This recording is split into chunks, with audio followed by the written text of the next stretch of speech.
ഇനിയൊരു ജന്മം കൂടി. നോവൽ തുടർച്ച. അധ്യായം 23. ശാരദാമണിയുടെ വിളിയൊച്ച കേട്ട് അവൾ ഞെട്ടിയുണർന്നു. ഒരു നിമിഷം കഴിഞ്ഞാണ് അവൾക്ക് താൻ എവിടെയാണെന്ന് തിരിച്ചറിയാൻ കഴിഞ്ഞത്. ശാരദാമണി പരിഭ്രാന്തമായ മുഖത്തോടെ മുന്നിൽ നിൽക്കുന്നത് കണ്ട് അവൾ കമ്പരപ്പായി. അമ്മ എന്താ ഇവിടെ? സ്റ്റെപ്പ് കയറി വന്നോ? നീ ഒന്ന് മുരളിയെ വിളിക്കുമോ? ശാരദാമണി ആവശ്യപ്പെട്ടു. വിദ്യ ക്ലോക്കിലേക്ക് നോക്കിയപ്പോൾ സമയം 1 മണി കഴിഞ്ഞിരുന്നു. ഈ രാത്രിയിലോ? എന്താ അമ്മ ആവശ്യം? നീ ഒന്ന് വിളിക്കി, അവന് സുഖമില്ലാത്തതാ. വിദ്യയുടെ നെറ്റി ചുളിഞ്ഞു.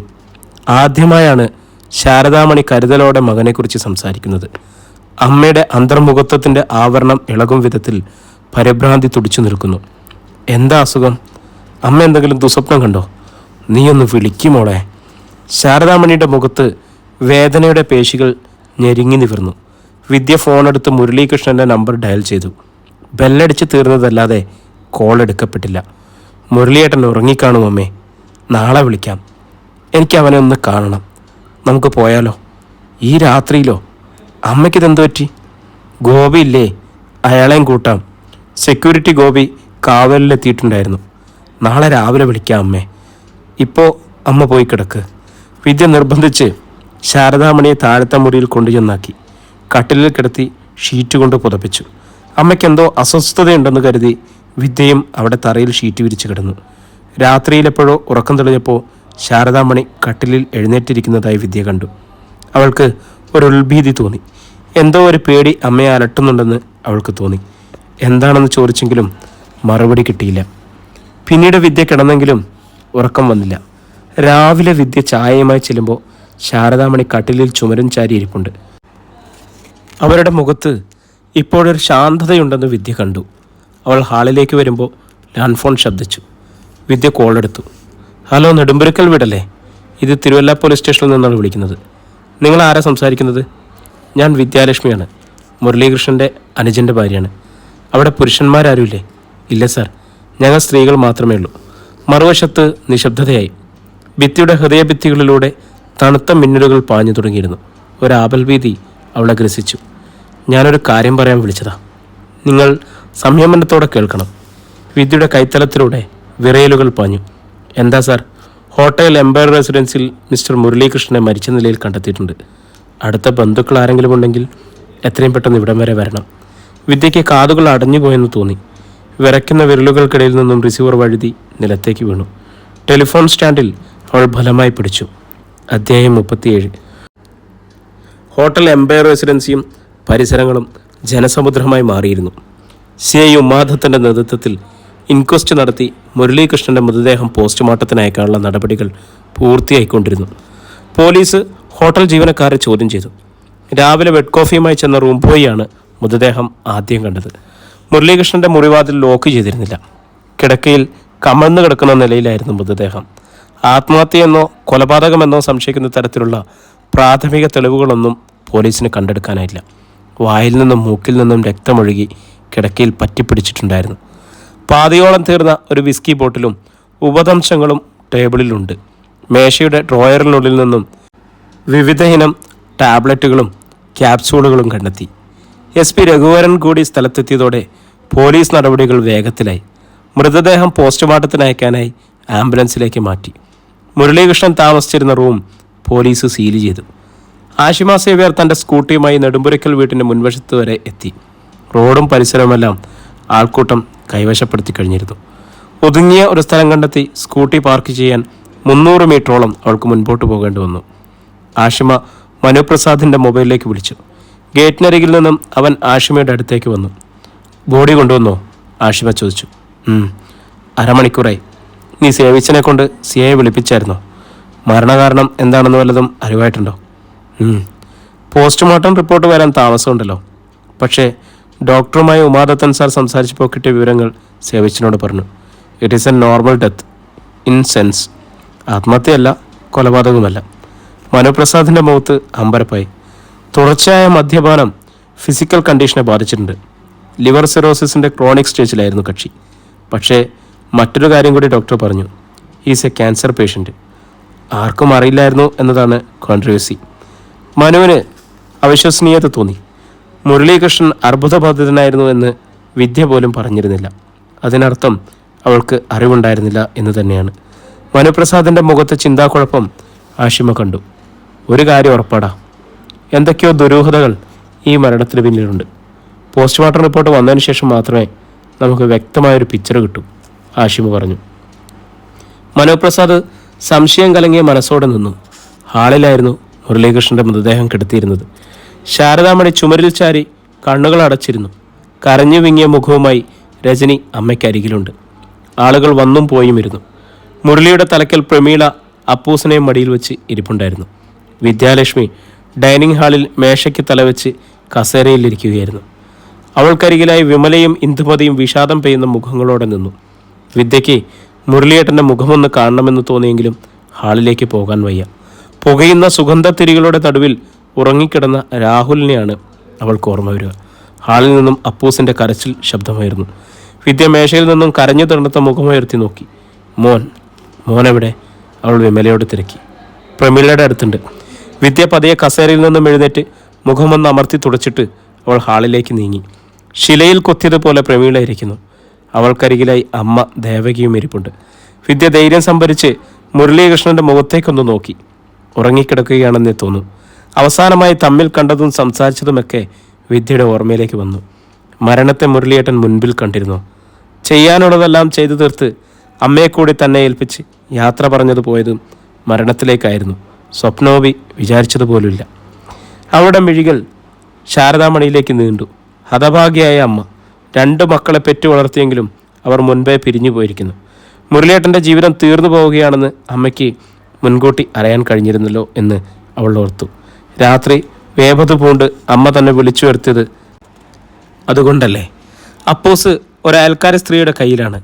വിദ്യ അവർക്കരികിലേക്ക് ചെന്ന് അവനെ എടുത്തു. പിന്നെ തിരിച്ച് ഡൈനിങ് ഹാളിലേക്ക് പോയി. വിമല അടുക്കളയിൽ നിന്നും പാൽ കൊണ്ടുവന്ന് അപ്പൂസിന് കൊടുത്തു. വിദ്യ ശ്രദ്ധയോടെ ഗ്ലാസ് അവൻ്റെ ചുണ്ടുകളിൽ ചേർത്ത് വെച്ച് കുടിപ്പിച്ചു. പാവം കുഞ്ഞ്. അച്ഛൻ പോയിന്ന് തിരിച്ചറിയാനുള്ള പ്രായം പോലും ആയിട്ടില്ലല്ലോ. എന്തൊരു വിധിയാണെന്ന് നോക്കണം, വിമല ഇന്ദുമതിയോട് പരിതാപം പറഞ്ഞു.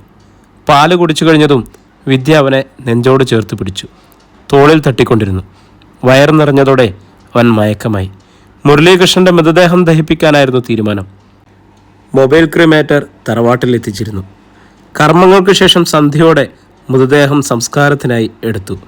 നെടുമ്പുരയ്ക്കൽ തറവാട്ടിലെ ആ തലമുറയിലെ അവസാന ആൺധരയെയും അഗ്നിനാളങ്ങൾ വിഴുങ്ങുന്നതിന് സാക്ഷിയാകേണ്ടി വന്ന ജനക്കൂട്ടം പതിയെ പിരിഞ്ഞു തുടങ്ങി. പോകും മുൻപ് ആഷിമയും ഇന്ദുമതിയും വിദ്യയെ കണ്ട് യാത്ര പറഞ്ഞു. മനുപ്രസാദ് അവരുടെ മുൻപിലേക്ക് വന്നതേയില്ല. എപ്പോഴൊക്കെയോ ചന്ദ്രശേഖരനും വിനോദിനുമൊപ്പം മരണവീട്ടിലെ ആവശ്യങ്ങൾ നടത്താൻ ഓടി നടക്കുന്ന മനുവിനെ അവൾ കണ്ടിരുന്നു. അതുകൊണ്ട് തന്നെ യാത്ര പറയാതെ മനുപ്രസാദ് പോയപ്പോൾ വിദ്യയ്ക്ക് മനസ്സിലൊരു നീറ്റൽ അനുഭവപ്പെട്ടു. വിനോദും സുനിതയും മുണ്ടക്കയത്തേക്ക് തിരിച്ചു പോയെങ്കിലും ചന്ദ്രശേഖരനും വിമലയും പോയില്ല. മരണവീട്ടിൽ രാത്രി തങ്ങാൻ ഏതാനും ചിലരെ അവശേഷിച്ചിരുന്നുള്ളൂ. 7:30 ആയപ്പോൾ പ്രമീളയുടെ അമ്മ ദേവകിക്ക് ശ്വാസം മുട്ടൽ ആരംഭിച്ചു. ചന്ദ്രശേഖരനും വിമലയും അവരുമായി ഹോസ്പിറ്റലിലേക്ക് പോയി. അയൽക്കാരിൽ ചിലർ കഞ്ഞിയും പയറും അച്ചാറുമൊക്കെ മരണവീട്ടിലേക്ക് എത്തിച്ചു. രജനി നിർബന്ധിച്ചെങ്കിലും ശാരദാമണി ഭക്ഷണം കഴിക്കാൻ തയ്യാറായില്ല. വിദ്യ ഒരു പ്ലേറ്റിൽ കഞ്ഞിയും എടുത്ത് പ്രമീളയും മുരളിയും താമസിച്ചിരുന്ന മുറിയിലേക്ക് ചെന്നു. അപ്പൂസ് കട്ടിലിൽ കിടന്നുറങ്ങുന്നുണ്ടായിരുന്നു. പ്രമീള ജനലഴികളിൽ പിടിച്ച് പുറത്തെ തൊടിയിൽ നിന്ന് വരുന്ന പുകച്ചുരുളുകളിലേക്ക് നോക്കി നിൽപ്പുണ്ട്. പ്ലേറ്റ് മേശപ്പുറത്തേക്ക് വെച്ചിട്ട് വിദ്യ അവർക്കരികിലേക്ക് ചെന്നു. ചേച്ചി. വിദ്യ വിളിച്ചപ്പോൾ പ്രമീള നിർവികാരതയോടെ തിരിഞ്ഞു നോക്കി. അല്പം കഞ്ഞി കുടിക്കി. വേണ്ടെന്ന അർത്ഥത്തിൽ പ്രമീള ശിരസനക്കി. നോട്ടം വീണ്ടും തൊടിയിലേക്കായി. അവരുടെ ഹൃദയവേദന വിദ്യയ്ക്ക് ഊഹിക്കാൻ കഴിഞ്ഞു. 1.5 വർഷം മുമ്പ് ഇതേ തീയുരുക്കത്തിലൂടെ കടന്നുപോയവളായിരുന്നു താനും. വിദ്യ പ്രമീളയ്ക്കരികിലേക്ക് ചെന്ന് ചുമലിൽ തൊട്ടു. എന്തിനാ ഇവിടെ ഇങ്ങനെ നിൽക്കുന്നേ? മതി. അവൾ നിർബന്ധപൂർവം പ്രമീളയെ പിടിച്ചു കൊണ്ടുവന്ന് കട്ടിലിരുത്തി. ഒരു ഗ്ലാസ്സിലേക്ക് കഞ്ഞിവെള്ളം പകർന്നു കൊടുത്തു. ഇത് കുടിക്കു ചേച്ചി. ഭക്ഷണം കഴിക്കാതെ എന്തെങ്കിലും വന്നുപോയ മോൻ ആരാ ഉള്ളത്? പ്രമീള ഏതാനും കവിൾ കഞ്ഞിവെള്ളം കുടിച്ചു. പിന്നെ മതിയാക്കി. ചേച്ചിക്കറിയായിരുന്നോ മുരളിയേട്ടൻ്റെ അസുഖകാര്യം? വിദ്യ ചോദിച്ചു. ആഷിമയാണ് മുരളീകൃഷ്ണൻ്റെ രോഗവിവരങ്ങൾ വിദ്യയോട് പറഞ്ഞത്. പ്രമീള വിദ്യയുടെ മുഖത്തേക്ക് സൂക്ഷിച്ചു നോക്കി. എന്തസുഖം?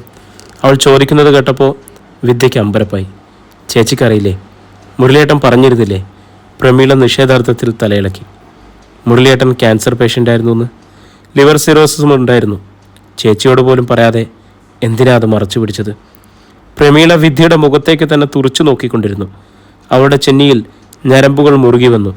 ഒരേങ്ങൽ നെഞ്ചിൽ കിടന്ന് വിറകൊണ്ടു. എനിക്കറിയില്ലായിരുന്നു. എന്നോട് പറയണ്ടെന്ന് കരുതി കാണും. ഒരേങ്ങൽ കൂടി. പെടുന്നനെ പ്രമീള വാപൊത്തി. പൊട്ടിപ്പുറപ്പെടാനൊരുങ്ങിയ കരച്ചിലിനെ അവൾ സ്വയം നെഞ്ചിലേക്ക് ഒതുക്കിക്കളഞ്ഞു. കരയരുത് എന്നൊരാജ്ഞയ്ക്ക് കീഴിലാണ് അവൾ പ്രവർത്തിക്കുന്നത് എന്ന് തോന്നുമായിരുന്നു. ചേച്ചി എന്തിനാ ഈ സങ്കടം എങ്ങനെ നെഞ്ചിലിട്ട് ഞെരിക്കുന്നേ? ഒന്ന് കരഞ്ഞാൽ അത്രയും ആശ്വാസം കിട്ടില്ലേ? വിദ്യ അലിവോടെ ചോദിച്ചു. പ്രമീള കണ്ണുകൾ മുറുക്കെ അടച്ചു. നിസ്സഹായത വിതുമ്പുന്ന മുഖത്തോടെ അവൾ നിഷേധഭാവത്തിൽ ശിരസിളക്കിക്കൊണ്ടിരുന്നു. വിദ്യയ്ക്ക് കരച്ചിൽ വന്നു. അവൾ മുറിയിൽ നിന്നും പോയി കളഞ്ഞു. 9 മണി കഴിഞ്ഞപ്പോൾ വിമലയും ചന്ദ്രശേഖരനും ദേവകിയുമായി തിരിച്ചു വന്നു. ആസ്മ അധികരിച്ചതായിരുന്നു ദേവകിക്കെന്ന് വിമല വിദ്യയോട് പറഞ്ഞു. നിനക്ക് ശ്വാസം മുണ്ടലുണ്ടായിരുന്നപ്പോൾ കരിന്തിരുവിൽ ഒരു വൈദ്യൻ്റെ അടുത്തുനിന്ന ഒറ്റമൂലി ചെയ്തേ. പ്രമീളയോടും സമയം കിട്ടുമ്പോൾ അമ്മയെ ഒന്ന് കൊണ്ടുപോയി കാണിക്കാൻ പറയണം. അല്ലെങ്കിൽ അവരിനി അധികകാലം പിടിച്ചു നിൽക്കില്ല.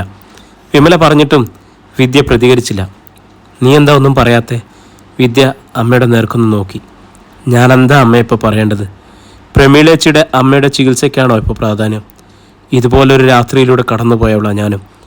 താലിച്ചരട് പൊട്ടിപ്പോകുന്ന ഒരു പെണ്ണിൻ്റെ വേദന അമ്മയ്ക്ക് ചിലപ്പോൾ ഊഹിക്കാൻ കഴിഞ്ഞെന്ന് വരില്ല. വിദ്യയുടെ വാക്കുകൾ ആത്മസങ്കടത്തിൽ കുതിർന്നിരുന്നു. വിമലയ്ക്ക് വല്ലായ്മയായി.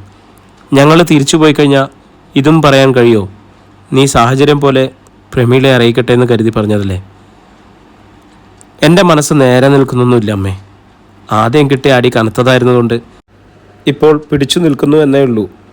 ഈ വീട്ടിലുള്ളവർ എന്തുമാത്രം സ്വസ്ഥതയിലും സമാധാനത്തിലും കഴിഞ്ഞിരുന്നതാണെന്ന് അമ്മയ്ക്കറിയോ? ഒന്നിനു പുറകെ ഒന്നായി ദുരന്തങ്ങൾ അശനിപാതം പോലെ വീഴാൻ എന്തു തെറ്റു ചെയ്തു? 27-ാം വയസ്സിലാണ് രാഹുൽ പോയത്. മുരളിയേട്ടൻ്റെ പ്രായം 37. എന്തൊരു വിധിയാണ് ഞങ്ങളുടേത്. വിദ്യയുടെ വേദന തെങ്ങുന്ന മുഖത്തേക്ക് വിമല പകപ്പോടെ നോക്കി. ഇവിടുത്തെ അച്ഛൻ മരിച്ചത് 40-ന് മുൻപാണ്. ഇനി ഈ വീട്ടിൽ അവശേഷിക്കുന്നത് 3 വിധവകൾ മാത്രമാണ്. ഏത് ശാപമാണ് ഞങ്ങൾക്ക് മീതെ വാളോങ്ങി നിൽക്കുന്നത്? ഉത്തരവില്ല. വിദ്യ കഠിനമായ മനോവിഷമം അകറ്റാൻ എന്നതുപോലെ ഒരു ദീർഘനിശ്വാസം അയച്ചു. വിമലയുടെ നെഞ്ചിലേക്ക് ഒരു തീപ്പൊരി വീണു. മകളുടെ വാക്കുകൾ അവരുടെ മനസ്സിനെ അസ്വസ്ഥമാക്കി. രാത്രി ഗസ്റ്റ് റൂമിലെ കിടക്കയിൽ അശാന്തമായ മനസ്സോടെ കിടക്കുമ്പോൾ വിമലയ്ക്കൊരു ഉൾവിളിയുണ്ടായി. അവൾ ചന്ദ്രശേഖരനെ നോക്കി. ഉറങ്ങിയിട്ടില്ല. ചന്ദ്രേട്ടാ, നമുക്കൊരു ജോത്സ്യനെ വിളിച്ച് പ്രശ്നം വെപ്പിച്ച് നോക്കിയാലോ? ചന്ദ്രശേഖരൻ വിമലയെ സൂക്ഷിച്ചു നോക്കി. എന്തിന്? എനിക്ക് തോന്നുന്നത് ഈ വീടിനെന്തോ കുഴപ്പമുണ്ടെന്ന്. ഒരു തലമുറയിലെ ആണുങ്ങളും വാഴുന്നില്ലല്ലോ.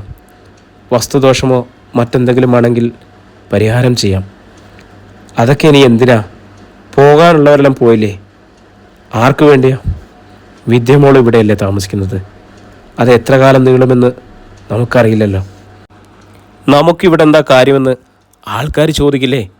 മറ്റുള്ളവർ എന്തു വേണേലും പറയട്ടെ. വീടും നമ്മുടെ മോളുടെ പേരിൽ കൂടിയാ. അവൾക്ക് വേണ്ടപ്പെട്ടവരെന്ന് പറയാൻ വേറെ ആരാ ഉള്ളത്? നീ വിദ്യയോട് ചോദിക്ക്. അവളുടെ അഭിപ്രായം എന്തെന്ന് അറിയണ്ടേ? അവൾക്കിതിലൊന്നും വിശ്വാസമല്ല ചന്ദ്രേട്ട. രാഹുൽ പോയതോടെ ഈശ്വര വിശ്വാസം പോലെ ഉപേക്ഷിച്ച മട്ടില്ല പെരുമാറ്റം.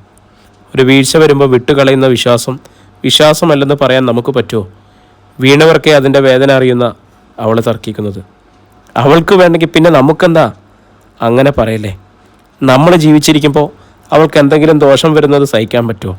അവൾ വേണ്ടാന്ന് വെച്ച പ്രാർത്ഥനകൾ കൂടി ഞാൻ ഈശ്വരന് മുൻപിൽ ജീവിപ്പിക്കുന്നുണ്ട്. ഏതാപത്തിലും അവൾ പിടിച്ചു കയറുന്നത് അതിൻ്റെ ഫലത്തിലാണെന്ന് എനിക്കറിയാം. ചന്ദ്രശേഖരന് മറുപടി ഇല്ലാതായി. നാളെ തന്നെ ചന്ദ്രൻ ആരെങ്കിലും കൊണ്ടുപോവാ. പ്രായശ്ചിത്തമോ പരിഹാരമോ ചെയ്യേണ്ടതുണ്ടെങ്കിൽ തിരിച്ചു പോകും മുൻപ് നമുക്കതുകൂടി ചെയ്തേക്കാം. ചന്ദ്രശേഖരനെ സമ്മതിക്കാതെ തരമില്ലെന്നായി. അയാളെ പിറ്റേന്ന് രാവിലെ തന്നെ കോട്ടയത്തിന് പോയി. ഏറ്റുമാനൂരുള്ള വാസുദേവ ഭട്ടതിരിയെ കാണുകയായിരുന്നു ഉദ്ദേശം. 9 മണിയായപ്പോൾ പ്രമീള കുഞ്ഞിനെയും ഒരുക്കി ദേവയുടെ അടുത്തേക്ക് വന്നു. നമുക്ക് തിരിച്ചു പോകാം അമ്മേ. ദേവകി അമ്പരന്നു. ഇന്ന് തന്നെ പോണോ മോളെ? സഞ്ചയനമെങ്കിലും കഴിയാതെ? എനിക്ക് വയ്യമ്മേ ഇവിടെ നിൽക്കാൻ. പ്രമീള വിദ്യയോടെ യാത്ര പറയാനായി പോയി. ദേവകി അവശതയോടെ എഴുന്നേറ്റ് വേഷം മാറാൻ തുടങ്ങി. പ്രമീള തിരിച്ചു പോവുകയാണെന്ന് അറിഞ്ഞപ്പോൾ വിദ്യയ്ക്ക് അമ്പരപ്പായി. ചേച്ചി ഇവിടെ അല്ലേ നിൽക്കുന്നത്? മുരളിയേട്ടൻ്റെ ചടങ്ങുകളൊക്കെ ബാക്കിയില്ലേ? ഇനിയും ദിവസങ്ങളില്ലേ മോളെ? തിരിച്ചു വരണമെങ്കിൽ വരാലോ, പ്രമീള തണുത്ത സ്വരത്തിൽ അറിയിച്ചു. മോനെ പിരിയുന്നതിൽ വിദ്യയ്ക്ക് സങ്കടം തോന്നി. അവനെ കണ്ടു മതിയാവാത്തതുപോലെ. പ്രമീളയും കുഞ്ഞും കുട്ടിക്കാലത്തേക്ക് പോവുകയാണെന്ന വിവരം വിദ്യ ശാരദാമണിയെ അറിയിച്ചു. മുറിയിലുണ്ടായിരുന്ന രജനി അത് കേട്ട് അമ്പരപ്പോടെ വിദ്യയെ നോക്കി. അതെന്തൊരു പോക്ക? കർമ്മങ്ങളൊക്കെ ചെയ്യാതെ എന്തിനിത്ര ധൃതി പിടിച്ചു പോണത്? വിദ്യ മറുപടി പറഞ്ഞില്ല. രജനിയോട് സംസാരിക്കാൻ അവൾക്ക് വിമുഖതയുണ്ടായിരുന്നു. ശാരദാമണി പതിവ് നിർവികാരതയോടെ വിദ്യയെ നോക്കി. പോകുന്നവർ പോട്ടെ, ഇവിടെ ആരും നിൽക്കണ്ട, നീയും പൊയ്ക്കോ. ശാപം കിട്ടിയ വീടായത്. അസ്ഥിവാരത്തിൽ ചതിക്കപ്പെട്ടവരുടെ കണ്ണീര് വീണുപോയി. ആർക്കും രക്ഷയില്ല. വിദ്യയ്ക്ക് വേവലാതി തോന്നി. അമ്മയുടെ വാക്കുകൾക്കുള്ളിൽ തീയെരിയുന്നുണ്ടെന്ന് തോന്നുമായിരുന്നു. ഏതോ ഒരു ശാപത്തെ സ്വീകരിക്കുന്നവളുടെ നിരാർദ്ധത നോട്ടത്തിൽ പോലുമുണ്ട്. ആരുടെ ശാപമാണ് എന്നത് അവൾക്ക് മനസ്സിലാകുന്നില്ല. താമസിക്കാതെ തന്നെ പ്രമീളയും ദേവകിയും അപ്പൂസിനെയും കൊണ്ട് കുട്ടിക്കാനത്തേക്ക് പോയി. ഉച്ചയോടെ വാസുദേവ ഭട്ടതിരിയുമായി ചന്ദ്രശേഖരൻ നെടുമ്പുരയ്ക്കൽ വീട്ടിലെത്തി. ഭട്ടതിരിക്കൊപ്പം ഒരു സഹായമുണ്ടായിരുന്നു. വിമലയിൽ നിന്നും വിവരമറിഞ്ഞ വിദ്യ അവിടേക്ക് വരാതെ തൻ്റെ മുറിയിൽ തന്നെ ഇരുന്നു. ചന്ദ്രശേഖരിൽ നിന്നും വാസുദേവ ഭട്ടതിരി വിവരങ്ങളൊക്കെ ചോദിച്ചു മനസ്സിലാക്കി. രാഹുലിൻ്റെയും മുരളീകൃഷ്ണൻ്റെയും നക്ഷത്രങ്ങൾ വിമല രജനിയോട് ചോദിച്ചറിഞ്ഞ് ഭട്ടതിരിയോട് പറഞ്ഞു. ഇരുവരുടെയും ജനന സമയവും ഭട്ടതിരി തിരക്കി. ശേഷം ഭട്ടതിരിയും സഹായം വീടും പരിസരവും ചുറ്റി നടന്നു കണ്ടു. വാസ്തുശാസ്ത്രപ്രകാരം തന്നെയാണ് ഇത് പണി കഴിപ്പിച്ചിരിക്കുന്നത്. നിർമ്മാണത്തിൽ അപാകതയൊന്നുമില്ല. കിണറിൻ്റെ സ്ഥാനം മാത്രം അല്പം നീങ്ങിയാണ്. അത് പരിഹരിക്കുന്ന വിധത്തിലാണ് മുൻവാതിൽ ഉറപ്പിച്ചിരിക്കുന്നത്. പ്രത്യേകിച്ച് ദോഷമൊന്നും അതുകൊണ്ട് വരാനില്ല. ഭട്ടതിരി അത് പറഞ്ഞപ്പോൾ ചന്ദ്രശേഖരന് ആശ്വാസമായി. എന്തായാലും ഒന്ന് പ്രശ്നം വെച്ച് നോക്കാം. ഹാളിലായിരുന്നു രാശിപ്പലക നിവർത്തി കവടി നിരത്തിയത്. കത്തിച്ച നിലവിളക്കിന് മുൻപിൽ ഭട്ടതിരി കണ്ണുകൾ അടച്ചിരുന്നു. വിമലയും ചന്ദ്രശേഖരനും ഭക്ത്യാദരവോടെ കൈകൂപ്പി നിന്നു. ഏതാനും നിമിഷങ്ങൾക്ക് ശേഷം ഭട്ടതിരി കണ്ണുകൾ തുറന്നു. അയാളുടെ മുഖത്ത് ആശങ്കയുടെ നിഴൽ വീശി നിവർന്നിരുന്നു. മരിച്ചുപോയവർ സഹോദരങ്ങളായിരുന്നു അല്ലേ? ഭട്ടതിരി ചോദിച്ചു. അതെ, ആദ്യം മരിച്ചയാൾ അനുജനായിരുന്നു, ചന്ദ്രശേഖരൻ മറുപടി നൽകി. ഭട്ടതിരി ചുരുട്ടിയ വലതുമുഷ്ടി താടിയോട് ചേർത്ത് പിടിച്ചു. ദുരന്തങ്ങൾ നടന്നതിൽ അതിശയിക്കാനൊന്നുമില്ല. ജാതകക്കാരന്മാർ രണ്ടുപേരും കാളസർപ്പയോഗത്തിനു കീഴിലായിരുന്നു. വിമലയുടെ മുഖത്ത് ആശങ്ക നിറഞ്ഞു. അങ്ങ് പറഞ്ഞതെന്താണെന്ന് മനസ്സിലായില്ല. വിശദീകരിക്കാം. ജനന സമയത്ത് സപ്തഗ്രഹങ്ങൾ രാഹുവിൻ്റെയും കേതുവിൻ്റെയും ഒരു വശത്ത് മാത്രമായിരിക്കുന്ന അവസ്ഥയാണ് ജ്യോതിഷപ്രകാരം കാളസർപ്പയോഗം എന്ന് വിവക്ഷിക്കുന്നത്. അഗ്രവും രാഹുധരവും കേതു സർവമതേങ്കൃതാം ഗ്രഹം യോഗയാം കാളസർപ്പാംഗേം ലോകം ബഹുവിനാശാകൃത്. ഭട്ടതിരി ഒരു നിമിഷം നിർത്തി. പിന്നെ മനസ്സിലെന്തോ കണക്കുകൂട്ടലുകൾ നടത്തി. രാഹു കേതുകളെന്ന തമോഗ്രഹത്താൽ ലഗ്നം മുതലുള്ള എല്ലാ ഗ്രഹങ്ങളും മറഞ്ഞു നിൽക്കുകയാണ്. അനുജൻ്റെ പേര് രാഹുല്. അയാളുടെ ജാതകത്തിൽ വാസുകീകാല സർപ്പയോഗമുണ്ടായിരുന്നു. മരണസമയത്ത് 3-ാം ഭാവത്തിൽ രാഹുവും 9-ൽ കേതുവും നിന്നു. ജാതകക്കാരന് ഔദ്യോഗിക രംഗത്ത് പരാജയം. സഹോദരനെ കൊണ്ട് ദുഃഖം, അയാളെ കൊണ്ടും സഹോദരങ്ങൾക്കും ദുഃഖം. ഇവയൊക്കെയാണ് ഫലം. ആൾനാശം സംഭവിച്ചതിന് ഈ കാരണങ്ങളോ മറ്റേതെങ്കിലും കർമ്മഫലമോ കാരണമായിരുന്നിരിക്കാം. ജ്യേഷ്ഠനൊരുമിച്ച് ഒരു കൂരയ്ക്ക് കീഴിൽ കഴിയുക സാധ്യമായിരുന്നില്ല. ഇതിലാരെങ്കിലും വിദേശവാസം നടത്തിയിട്ടുണ്ടോ? ഉവ്, മുരളീകൃഷ്ണൻ വിദേശത്തായിരുന്നു. ഞാൻ ഊഹിച്ചു. അയാളുടെ ജാതകത്തിൽ പത്മകാള സർപ്പയോഗമായിരുന്നു. ഇത്തരക്കാർക്ക് പൊതുവെ ജീവിത നിയന്ത്രണം കുറവായിരിക്കും. മദ്യപാനം മരണകാരണമായി വന്നുവെന്നല്ലേ പറഞ്ഞത്? അതെ, അതല്ലെങ്കിൽ മറ്റു കാരണങ്ങൾ വന്നേനെ. സന്താനങ്ങളെ കൊണ്ട് ദുഃഖം അനുഭവിക്കുക, സന്താനങ്ങൾ ഇല്ലാതെ ഇരിക്കുക, വിശ്വാസവഞ്ചനയ്ക്ക് പാത്രമായി തീരുക, ഇവയൊക്കെയും ജാതക ഫലങ്ങളാണ്. ഇത്തരം 2 ദോഷക്കാർ ഒരിടത്ത് താമസിച്ചാൽ കഷ്ടതകൾ ഒഴിയില്ല. ഇതിന് പ്രതിവിധിയൊന്നുമില്ലേ? ചന്ദ്രശേഖരൻ ഓർക്കാപ്പുറത്താണ് ചോദിച്ചത്. ഭട്ടതിരിയുടെ മുഖത്തൊരു മുറുക്കം വന്നു. എന്താണ് പ്രതിവിധി? എന്തിനാ പ്രതിവിധി? 2 പേരും മരിച്ചവരല്ലേ? മുന്നേ ആയിരുന്നെങ്കിൽ ഇരുവരും വേർപെട്ട് ജീവിക്കുന്നതാണ് ഉചിതമെന്ന് കൽപ്പിക്കാമായിരുന്നു. ഇനിയിപ്പോൾ അതൊന്നും നോക്കുക തന്നെ വേണ്ട. ചത്ത കുഞ്ഞിൻ്റെ ജാതകം വായിക്കേണ്ട കാര്യമില്ലല്ലോ. ഭട്ടതിരി ഒരു നിമിഷം വിളക്കിലേക്കൊന്ന് നോക്കി കണ്ണുകൾ അടച്ചു പിടിച്ചു. പിന്നെ സാവധാനം കണ്ണുകൾ തുറന്നു. ചില ദോഷങ്ങൾ ബാക്കി നിൽപ്പുണ്ട്. ജ്യേഷ്ഠൻ്റെ ദേഹം മാത്രമേ മാഞ്ഞുപോയുള്ളൂ. ദേഹി കർമാനുഷ്ഠാനങ്ങൾ കാത്തു നിൽക്കുന്നു. മരണം കഴിഞ്ഞതേയുള്ളൂ. ഭസ്മം മൺകുടത്തിലാക്കുകയോ നിമജ്ഞനം ചെയ്യുകയോ നടത്തിയിട്ടില്ല. അതിന് നീ എത്ര ദിവസം കൂടി വേണം? 5-ന് എന്നല്ലേ ഭസ്മം എടുക്കുക? മറ്റു ചടങ്ങുകൾ എന്ന് വേണമെന്ന് തീരുമാനിക്കുന്നതേ ഉള്ളൂ. എങ്കിലിനി അത് കഴിഞ്ഞ് പരിഹാരവും പ്രായശ്ചിത്തവും ഒക്കെ ചെയ്യാം. വാസുദേവ ഭട്ടതിരി കവടി മടക്കി. ചന്ദ്രശേഖരൻ ഭട്ടതിരിയും സഹായിയും മടങ്ങാനൊരുങ്ങിയപ്പോൾ ദക്ഷിണപ്പണവുമായി ചെന്നു. വേണ്ട, ഇപ്പോൾ ഇവിടെ നിന്ന് ഒന്നും സ്വീകരിക്കാൻ പറ്റിയ സമയമല്ല, ഭട്ടതിരി ഗൗരവത്തിൽ പറഞ്ഞു. ചന്ദ്രശേഖരൻ തൻ്റെ വാഹനത്തിൽ തന്നെ ഇരുവരെയും ഏറ്റുമാനൂർ എത്തിച്ചു. പിരിയൻ മുൻപ് ഭട്ടതിരി ചന്ദ്രശേഖരനോട് പറഞ്ഞു, സഹോദരങ്ങളിൽ ഒരാളുടെ ഭാര്യ നിങ്ങളുടെ മകളാണെന്നല്ലേ പറഞ്ഞത്? അതെ, സൂക്ഷിക്കുക. 5-ന് എന്ന് കർമ്മങ്ങൾ ചെയ്യുന്നതുവരെ വളരെ സൂക്ഷിക്കുക. കിണറിൻ്റെ ദിക്കൊഴിവാക്കി പ്രവർത്തനങ്ങൾ നടത്തുക. ഇനിയും ആപത്ത് സംഭവിക്കാനിടയുണ്ട്. ചന്ദ്രശേഖരൻ്റെ അസ്ഥികളിൽ കൂടി ഒരു തണുപ്പിഴഞ്ഞുപോയി. ഭയപ്പെടേണ്ട എന്ന് പറയുന്നില്ല. മുടങ്ങാതെ ഈശ്വരപൂജ നടത്തുക. ജാഗ്രത വേണ്ടെടുത്ത് അത് കാട്ടുക. വിധിയെ തടുക്കാൻ മനുഷ്യന് കഴിയില്ലല്ലോ. നിമിത്തങ്ങളിൽ വിശ്വാസമുള്ളവർക്കും ദൃഷ്ടാന്തം ലഭിക്കും. കർമ്മഫലം ഒരു നെല്ലിട കുറയാതെ അനുഭവവേദ്യമാകുന്ന ദിവസം വരും. ഭട്ടതിരി സഹായിക്കൊപ്പം പടിക്കെട്ട് കയറി മറഞ്ഞു. ഇനിയും ആൾനാശമുണ്ടാവുമെന്ന്. അത്ര വലിയ വിശ്വാസിയൊന്നുമല്ലെങ്കിലും ചന്ദ്രശേഖരന് ഒരു ഉൾഭീതി അനുഭവപ്പെട്ടു. 5-ാം ദിവസത്തെ ചടങ്ങുകൾ തീരുന്നവരെ താനോ വിമലയോ വിദ്യയ്ക്കൊപ്പം നിൽക്കണമെന്ന് ആ നിമിഷം ചന്ദ്രശേഖരൻ തീരുമാനമെടുത്തു. ആഷിമ സേവ്യർ 3 തവണ വിളിച്ചിട്ടും മനുപ്രസാദ് കോളെടുക്കുകയുണ്ടായിരുന്നില്ല. അവൾ അസ്വസ്ഥതയോടെ 4-മതും വിളിച്ചു. ഇത്തവണ മനുപ്രസാദിൻ്റെ ഹലോ ശബ്ദം അവൾ മറുവശത്തു നിന്നും കേട്ടു. എടാ, നീ എവിടെ? എത്ര തവണ വിളിക്കണം? ഒരാൾ ഫോൺ എടുത്തില്ലെങ്കിൽ അതിനർത്ഥം മറ്റെന്തോ തിരക്കിലാണെന്ന്. പിന്നെയും വിളിക്കുന്നത് മര്യാദയല്ല കേട്ടോ. ഒരുതരം കടന്നാക്രമണം. വാചമടിക്കാതെ കാര്യം പറ. എവിടെയാ? അതറിയാനാണോ 38 തവണ നീ വിളിച്ചത്? ദേ, എൻ്റെ ക്ഷമയെ പരീക്ഷിക്കല്ലേ. കാഞ്ഞിരപ്പള്ളിയിലാ സജീഷിൻ്റെ എൻഗേജ്മെൻറ്റ്. ബൈക്കിൽ പെണ്ണിൻ്റെ വീട്ടിലേക്ക് പോയിക്കൊണ്ടിരിക്കുക. നീ എപ്പോഴാണ് ഫ്രീ ആവുന്നത്? എനിക്കൊന്ന് കാണണം. ഉച്ചയാവാതെ ഒന്നും നടക്കില്ല. നീ നേരെ കാഞ്ഞിരപ്പള്ളിക്ക് പോര്. പറ്റില്ല.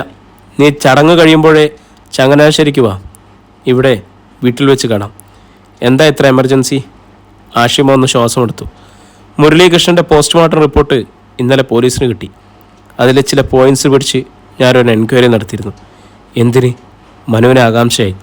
കാര്യമൊക്കെ പറയാം, നീ അത് ഇങ്ങു വാ. ആഷിമ കോള് മുറിച്ചു. പിന്നെ ചിന്താഭരിതമായ മനസ്സോടെ ഒരു നിമിഷം നിന്നു. അധ്യായം 38. ആവി പൊന്തുന്ന ചായ കപ്പിലേക്കൊഴിച്ച് ആഷിമ മനുപ്രസാദിൻ്റെ മുൻപിലേക്ക് നീക്കിവെച്ചു. ചങ്ങനാശ്ശേരിയിലെ വീടിൻ്റെ ഹാൾ മുറിയിലായിരുന്നു ഇരുവരും. താനെന്തിന് മുരളീകൃഷ്ണൻ്റെ മരണത്തിന് പിന്നാലെ പോയിന്നാ എൻ്റെ ആശ്ചര്യം. മനുപ്രസാദ് മനസ്സിൽ തോന്നിയ സംശയം തുറന്നു ചോദിച്ചു. നമ്മുടെ വിഷയം അതായിരുന്നില്ല എന്ന് എനിക്കറിയാം. പക്ഷെ ഒരു അന്വേഷണം തുടങ്ങിക്കഴിഞ്ഞാൽ വരുന്ന ഓരോ സംഭവത്തെയും നമ്മൾ നിരീക്ഷിച്ചുകൊണ്ടിരിക്കണം. എവിടെ നിന്നാണ് തമ്മിൽ കണക്റ്റാക്കുക എന്നൊരു സൂചന കിട്ടുക എന്ന് പറയാൻ പറ്റില്ലല്ലോ. ആഷിമ പറഞ്ഞപ്പോൾ മനു ആകാംക്ഷയോടെ നോക്കി. എന്തെങ്കിലും സൂചന കിട്ടിയോ? പ്രത്യക്ഷത്തിലൊന്നും കിട്ടിയില്ല. എങ്ങനെ കിട്ടാനാ? രാഹുൽ മരിച്ചത് 1.5 വർഷം മുമ്പാണ്. അതിനെക്കുറിച്ച് എന്തെങ്കിലും അറിയണമെങ്കിൽ നമ്മൾ പാസ്റ്റിലേക്ക് പോകണം. അവൻ്റെ മരണത്തിന് മുൻപുള്ള ദിവസങ്ങളിലെ സംഭവങ്ങളെക്കുറിച്ച് പഠിക്കുകയും അന്വേഷിക്കുകയും വേണം. മുരളീകൃഷ്ണൻ മരിച്ചത് ലിവർ സിറോസിസ് മൂലമാണെങ്കിൽ അതിന് കാരണം രാഹുലിൻ്റെ മരണമേൽപ്പിച്ച ഷോക്കും അതിനെ തുടർന്നുണ്ടായ ഫ്രീക്വൻ്റ് മദ്യപാനവുമാണ്. രാഹുലുമായി അയാൾക്ക് വലിയ അടുപ്പമുണ്ടായിരുന്നു. ആ സ്നേഹത്തിൻ്റെ ആഴമറിയാൻ വിദ്യയോടുള്ള പുള്ളിയുടെ സമീപനം ഒന്ന് മാത്രം നോക്കിയാൽ പോരെ. ആഷിമ സേവ്യർ ആലോചനയോടെ ഇരുന്നു. എന്താ തൻ്റെ മുഖത്തൊരു കൺഫ്യൂഷൻ? മനു ചോദിച്ചു. കൺഫ്യൂഷനൊന്നുമില്ല. പക്ഷേ സഹോദരൻ്റെ മരണമേൽപ്പിച്ച ഷോക്കിൽ ഒരാൾ സ്വന്തം ജീവൻ നഷ്ടപ്പെടുത്തും വിധത്തിൽ പെരുമാറുമോ? പറഞ്ഞില്ലായിരുന്നോ മുരളീകൃഷ്ണൻ ഒരു ക്യാൻസർ പേഷ്യൻ്റ് ആയിരുന്നു. കോട്ടയത്തെ ഒരു പ്രൈവറ്റ് ഹോസ്പിറ്റലിൽ നിന്നും അയാൾ ചികിത്സ നേടിയിരുന്നു. ചികിത്സ എന്നും പൂർണ്ണാർത്ഥത്തിൽ പറയാൻ പറ്റില്ല. കാരണം അയാൾ പെയിൻ കില്ലേഴ്സും ചില ടാബ്ലറ്റുകളും മാത്രമേ കഴിക്കാൻ തയ്യാറായിരുന്നുള്ളൂ. കീമോതെറാപ്പിയോ റേഡിയേഷനോ അടക്കമുള്ള ചികിത്സകൾ ചെയ്യാൻ തയ്യാറായിട്ടില്ല. ഈ വിവരങ്ങളൊക്കെ തനിക്കെങ്ങനെ കിട്ടി? സേമിച്ചൻ ഉമാദത്തൻ സാറുമായി സംസാരിച്ചപ്പോൾ മനസ്സിലാക്കിയ കാര്യങ്ങളാണ്. ഹോട്ടൽ മുറിയിൽ നിന്നും മുരളീകൃഷ്ണൻ്റെ ചില മെഡിക്കൽ റെക്കോർഡ്സ് കിട്ടിയിരുന്നു. പ്രശസ്ത ഓങ്കോളജിസ്റ്റ് സുകുമാരൻ ഡോക്ടറുടെ പേഷ്യൻ്റ് ആയിരുന്നു അയാൾ. ഞാൻ ഡോക്ടറുമായി ഫോണിൽ സംസാരിച്ചു. സാറിൻ്റെ അടുത്ത് ട്രീറ്റ്മെൻറ്റിന് എത്തിയപ്പോൾ അസുഖം 4th സ്റ്റേജിലായിരുന്നു. നട്ടലിലേക്കും വാരിയലുകളിലേക്കും മറ്റു ചില ഓർഗൻസിലേക്കും ക്യാൻസർ പടർന്നു കഴിഞ്ഞിരുന്നു അത്രേ. അങ്ങനെ ഒരു സാഹചര്യത്തിൽ കീമോതെറാപ്പിയോ റേഡിയേഷനോ ഒന്നും എഫക്റ്റീവ് ആയിരിക്കില്ല എന്ന് ഞാൻ എവിടെയോ വായിച്ചിട്ടുണ്ട്. ബെറ്റർ ഓപ്ഷൻ RCC ആണല്ലോ. റീജിയണൽ ക്യാൻസർ സെൻറ്റർ പോലെ ഒരിടത്ത് പോയി നോക്കുകയല്ലേ എല്ലാവരും ചെയ്യുക. മുരളിയേട്ടൻ അതിൽ താല്പര്യം കാണിച്ചില്ല. അസുഖവിവരം എല്ലാവരിൽ നിന്നും മറച്ചു പിടിക്കുകയും ചെയ്തു. അതിലാണ് എൻ്റെ സംശയം കിടന്ന് തിളയ്ക്കുന്നത്. എന്തിനു വേണ്ടിയാ അങ്ങനൊരു മറച്ചു പിടിക്കൽ നടത്തിയത്? മനോപ്രസാദ് ചിന്താമഗ്നനായിരുന്നു. ആഷിമയുടെ ആശയങ്ങൾ അസ്ഥാനത്തല്ല എന്ന് അവന് തോന്നി തുടങ്ങിയിരുന്നു. നീ ചായ കുടിക്ക്. ആഷിമ തൻ്റെ കപ്പെടുത്ത് കുടിച്ചു. മനോപ്രസാദ് ഏതാനും കവിൾ ചായ കുടിച്ചു. നമുക്ക് സുകുമാരൻ ഡോക്ടറെ ഒന്ന് നേരിൽ കണ്ടാലോ? ഫോണിൽ സംസാരിക്കുന്നതിനേക്കാൾ കാര്യങ്ങൾക്കൊരു വ്യക്തത കിട്ടാൻ അതാവും നല്ലതെന്ന് എനിക്കും തോന്നുന്നു. മനോപ്രസാദ് പറഞ്ഞപ്പോൾ ആഷിമ തടസ്സം പറഞ്ഞു. ഈ ആഴ്ച ഞാൻ ഫ്രീ അല്ല മോനെ. നാളെ മേരിക്കുട്ടിയുടെ വീട്ടിലോട്ട് പോവുക, മൂവാറ്റുപുഴയ്ക്ക്. മൂത്ത അമ്മാവൻ്റെ മകൻ്റെ മനസ്സമ്മതവും കല്യാണം. ഒരാഴ്ച കഴിഞ്ഞ് തിരിച്ചു വരും. എങ്കിൽ ഞാൻ തനിച്ചു പോയി ഡോക്ടറെ കാണാം. തനിക്ക് കിട്ടിയ വിവരങ്ങളും സംശയങ്ങളുമൊക്കെ ഒന്ന് വിശദീകരിച്ച് പറ. നോട്ട്സ് എന്തെങ്കിലും തയ്യാറാക്കിയിട്ടുണ്ടെങ്കിൽ അതും കൂടി തന്നേക്ക്. അതൊക്കെ ആഷിമ സമ്മതിച്ചു. 1 മണിക്കൂർ കൂടി കഴിഞ്ഞാണ് മനോപ്രസാദ് ചങ്ങനാശ്ശേരിയിൽ നിന്നും തിരിച്ചു പോന്നത്. ചന്ദ്രശേഖരൻ ഉച്ചക്കത്തെ ഊണ് പാഴ്സലായി വാങ്ങിക്കൊണ്ടാണ് നെടുമ്പുരയ്ക്കിലെത്തിയത്. രജനിയും മീനുമോളും ഇന്നലെ പൊൻകുന്നത്തേക്ക് പോയിരുന്നു. മുരളിയുടെ സഞ്ചയന ചടങ്ങ് നടക്കുമ്പോഴേ തിരിച്ചു വരും. വിദ്യയ്ക്കും ശാരദാമണിക്കും കൂട്ടായി വിമലയും ചന്ദ്രശേഖരനുമേ തിരുവല്ലയിലുണ്ടായിരുന്നുള്ളൂ. വിദ്യയുടെ കാറിൽ നിന്നെടുത്ത പാഴ്സൽ വിമലയ്ക്ക് നൽകുമ്പോൾ ചന്ദ്രശേഖരൻ തിരക്കി. അവൾ തൊടിയിലേക്ക് ഇറങ്ങിപ്പോകുന്നത് കണ്ടു. ഒരു വാക്കത്തിയും കളവട്ടിയുമൊക്കെ എടുത്തിട്ടുണ്ട്. ശാരദാസ് വസ്ത്രവിഹാർ മുരളീകൃഷ്ണൻ്റെ മരണം കഴിഞ്ഞ് 2 ദിവസത്തിന് ശേഷമായിരുന്നു പ്രവർത്തിച്ചു തുടങ്ങിയത്. മുരളീകൃഷ്ണൻ്റെ സഞ്ചയനം കഴിഞ്ഞ ഇനി ടെക്സ്റ്റൈൽസിലേക്കുള്ളൂ എന്നതാണ് വിദ്യയുടെ തീരുമാനം. അകത്തേക്ക് പോകാനൊരുങ്ങിയ ചന്ദ്രശേഖരൻ പെട്ടെന്ന് തിരിഞ്ഞു നിന്നു. അവളെന്തിനാ പറമ്പിലോട്ട് പോയത്? എനിക്കറിയില്ല ചന്ദ്രേട്ട. ചന്ദ്രശേഖരൻ്റെ ഉള്ളിലുയർന്ന പരിഭ്രമം മടക്കി മുറ്റത്തേക്കിറങ്ങി. മുൻവശത്തെ കിണർ കണ്ടപ്പോൾ ഭട്ടതിരിയുടെ വാക്കുകൾ അയാൾക്ക് ഓർമ്മ വന്നു. സൂക്ഷിക്കുക, ഇനിയും ആൾനാശം സംഭവിക്കാനിടയുണ്ട്. കിണറിൻ്റെ ആൾമറയ്ക്ക് മീതെ കൂടി ചന്ദ്രശേഖരൻ തിളങ്ങുന്ന ജലോപരിതലത്തിലേക്ക് ഒരു നിമിഷം നോക്കി. ചന്ദ്രേട്ട, ഒരു പിൻവിളി കേട്ട് ചന്ദ്രശേഖരൻ പെട്ടെന്ന് തിരിഞ്ഞു നോക്കി. വിമല അയാൾക്കടുത്തേക്ക് വന്നു. ഇവിടെ എന്ത് നോക്കി നിൽക്കുക? ഞാൻ വിദ്യ എന്തേന്ന്? അവളെ കിണറ്റിലാണോ നോക്കുന്നത്? ഇതെന്തു പറ്റി? 2-3 ദിവസമായി എന്തോ ഒരു അങ്കലാപ്പും ഉള്ളിലിട്ടാണല്ലോ നടക്കുന്നത്. എന്താ കാര്യം എന്ന് പറയുന്നേ? ചന്ദ്രശേഖരൻ അതുവരെ വിമലയെ ഒന്നും അറിയിച്ചിരുന്നില്ല. ഇനി ഒരു ദിവസം കൂടിയേ മുരളീകൃഷ്ണൻ്റെ സഞ്ചയനത്തിനുള്ളൂ. കൂടുതൽ ജാഗ്രത പുലർത്തേണ്ടിയിരിക്കുന്നു എന്ന് മനസ്സ് പറയുന്നു. ചന്ദ്രശേഖരൻ ഭട്ടതിരി നൽകിയ സൂചനകളെക്കുറിച്ച് വിമലയോട് പറഞ്ഞു. സ്വതവേ വിശ്വാസം കൂടുതലുള്ള വിമല അതോടെ കൂടുതൽ പരിഭ്രാന്തമായി.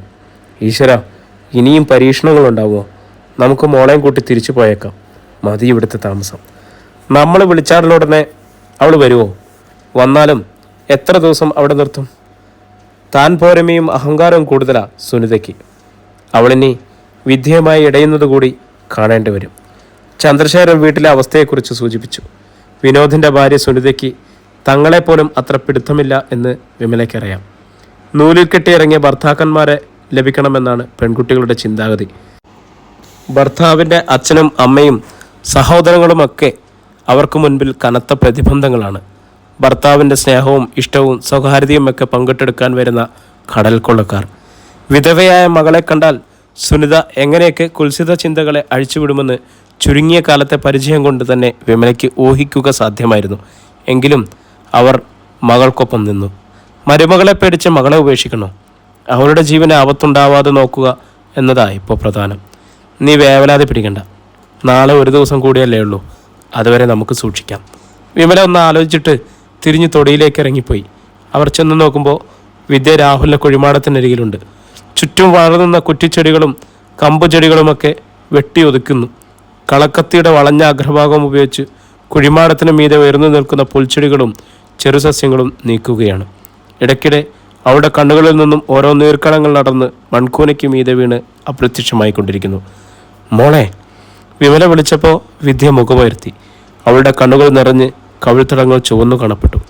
നീ ഇവിടെ വന്നിരുന്ന കരയാണോടി? അവിടെ അച്ഛൻ അന്വേഷിക്കുന്നു. വിദ്യ കുഴിമാടത്തിനരികിൽ നിന്നും എഴുന്നേറ്റു. അവൾ ഷാൾ ഉയർത്തി മുഖം തുടച്ചു. ഞാൻ വന്നോളാന്ന് പറ. ഇവിടെയൊക്കെ കാട് പിടിച്ച് കിടക്കായിരുന്നു. ഞാനിവിടെ തനിച്ചല്ലേ അമ്മേ.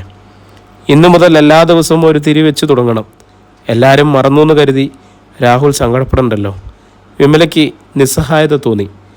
നെടുമ്പുരയ്ക്കൽ കഴിയുന്ന ഓരോ ദിവസവും മകൾ രാഹുലുമായി കൂടുതൽ അടുക്കുകയാണെന്ന് അവർക്ക് മനസ്സിലായി.